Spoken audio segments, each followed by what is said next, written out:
Good morning everyone. आज मैं आपको हिंदू लॉ का बेसिक्स क्लियर करूंगी। कुछ कमेंट्स आए थे कि मैम कुछ इंग्लिश में आप पूरा लेक्चर दीजिए, हिंदी में देते हैं।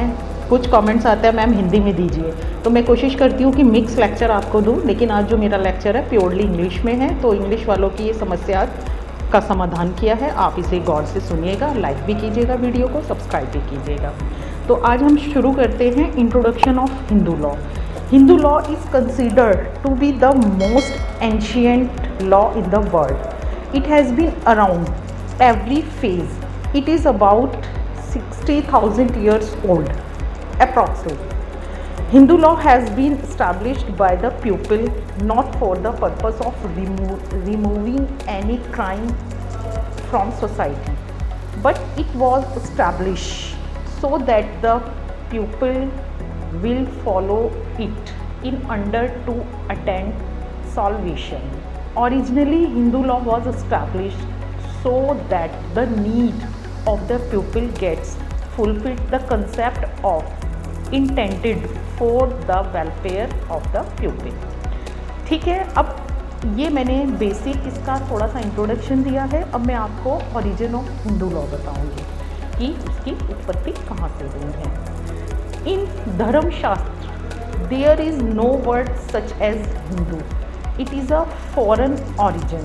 The word Hindu came into existence through Greek, who used to call the residents of the Indus Valley nation as Indol. Later it became a Hindu. This nation came to be known as Hindustan and its people as Hindu.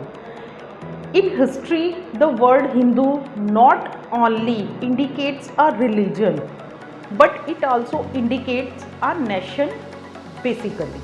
ठीक, वो religion से नहीं जाने जाते थे, वो वहाँ के रीजनल लोग थे, रहने वाले लोग थे, क्षेत्रीय लोग थे, तो इसलिए उनको जाना जाता था। अब बात करते हैं कंसेप्ट ऑफ धर्म। ठीक, क्योंकि हिंदू लॉ का ओरिजिन जो है वो धर्म शास्त्रों से ही हुआ है, तो उस कंसेप्ट को हमें क्लियर करना ही पड़ेगा। We know that the word dharma is related to Hindu.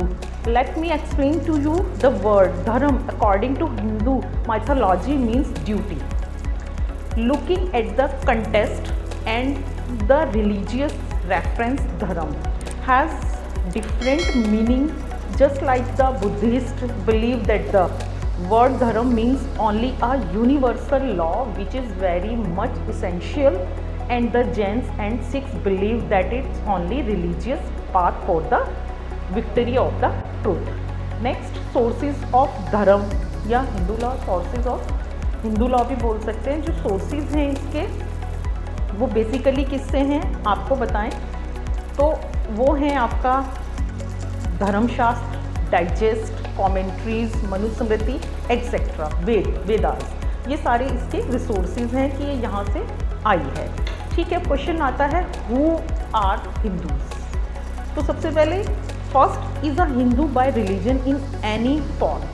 Second is a Buddhist, Jain or Sikh by religion. Third is born from Hindu parents. Fourth is not a Muslim, Parsi, Christian or Jews and are not governed under Hindu law.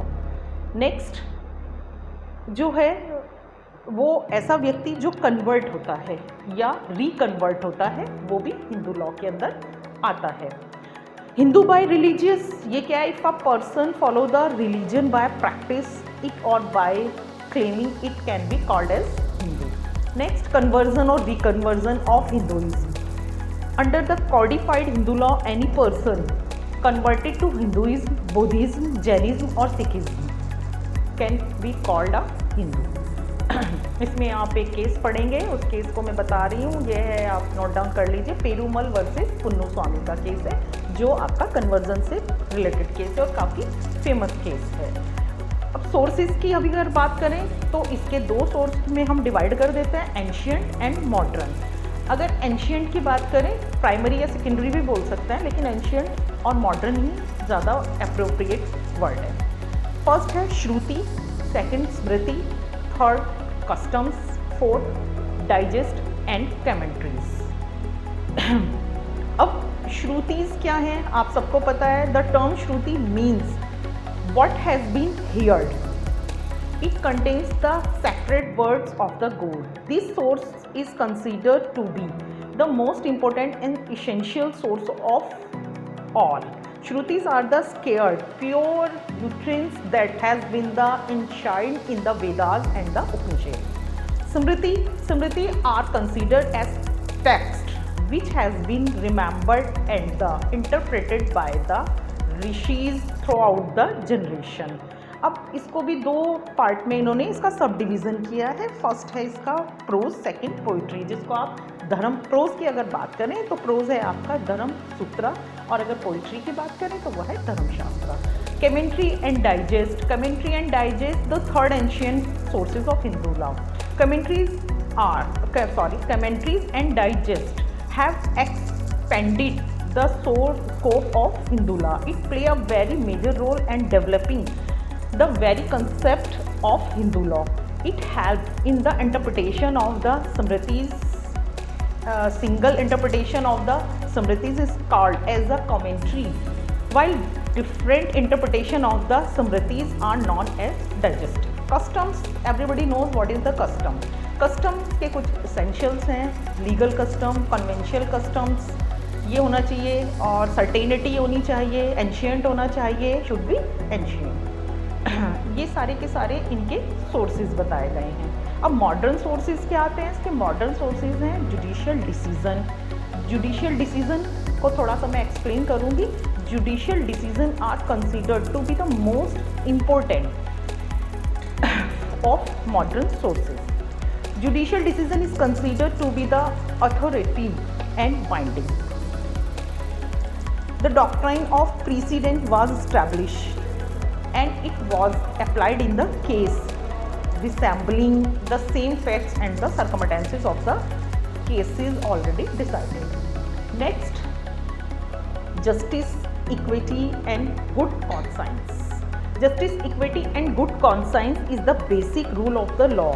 The rule of the law applies when the existing law doesn't apply in a case before the courts decides the particular matter by applying its rationality and the concept of the justice, equity and good conscience.